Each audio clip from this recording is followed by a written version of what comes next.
नमस्कार दोस्तों, जिया डिफेंस में आपका स्वागत है। दोस्तों, gas turbine research establishment GTRE ने full authority digital engine control FADEC का एक इम्प्रूव वेरिएंट विकसित किया है।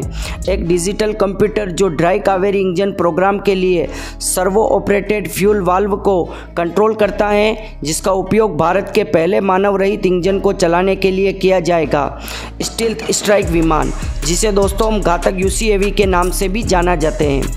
दोस्तों, gas turbine research establishment GTRE FADEC के लिए एक उत्पादन भागीदार की तलाश कर रहा है, जिसने उसने भारत में विकसित किया है, और वह ऐसे औद्योगिक भागीदार मतलब इंडस्ट्रियल पार्टनर की तलाश कर रहा है जो इसे परिष्कृत कर सके, मतलब फाइन कर सके और इसे उत्पादन के लिए तैयार कर सके। दोस्तों, FADEC इंजन को किसी भी स्थिति में पीक एफिशिएंसी पर ऑपरेट करने की अनुमति देता है। FADEC को वर्तमान उड़ान स्थिति से कई इनपुट चर की आवश्यकता होती है, जैसे कि हवा का घनत्व, थ्रोटल लीवर की स्थिति, इंजन का तापमान, इंजन का दबाव और इंजन आपूर्ति किए गए ईंधन के सर्वोत्तम अनुपात के लिए कई अन्य पैरामीटर। लेकिन FADEC को फेल प्रूफ होना चाहिए, क्योंकि FADEC की विफलता इंजन की विफलता का मतलब है, जो इसे आधुनिक जेट इंजन में सबसे महत्वपूर्ण कंपोनेंट में से एक बनाता है।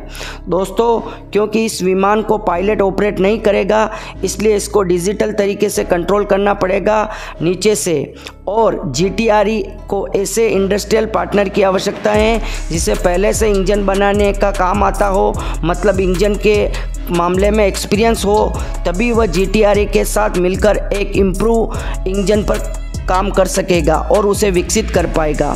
दोस्तों, डिजिटल कंट्रोल सिस्टम उड़ान की हर स्थिति में कंट्रोल किया जाएगा इंजन से निकलने वाले इनपुट पैरामीटर के आधार पर।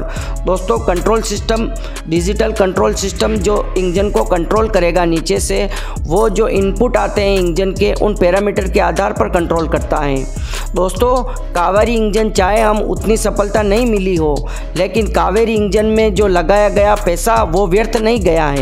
दोस्तों, उसका कारण है ड्राई कावेरी इंजन का इम्प्रूव कर घातक UCAV में हम काम में ले रहे हैं, और कावेरी इंजन की कोर में परिवर्तन करके इसे मरीन गैस टरबाइन इंजन के रूप में भी काम में लिया जा रहा है। तो दोस्तों, एक तरफ तो हम UCAV घातक में इसका इंजन का उपयोग ले रहे हैं, दूसरी तरफ हम मरीन गैस टरबाइन में भी इसका उपयोग ले रहे हैं, तो इसका पैसा व्यर्थ कैसे गया? इसकी टेक्नोलॉजी हमारे काम आ रही है। दोस्तों, जब American company general electric F414 engine की 100% TOT ट्रांसफर करेगी, तब कावेरी इंजन में भी इस इंजन टेक्नोलॉजी यूज़ कर कावेरी इंजन को और भी उपयोगी बना दिया जाएगा। तब कावेरी इंजन के आफ्टर बर्नर पर अच्छी थ्रस्ट पैदा करने लगेगा और इसको विभिन्न क्षेत्रों में काम में लिया जाएगा।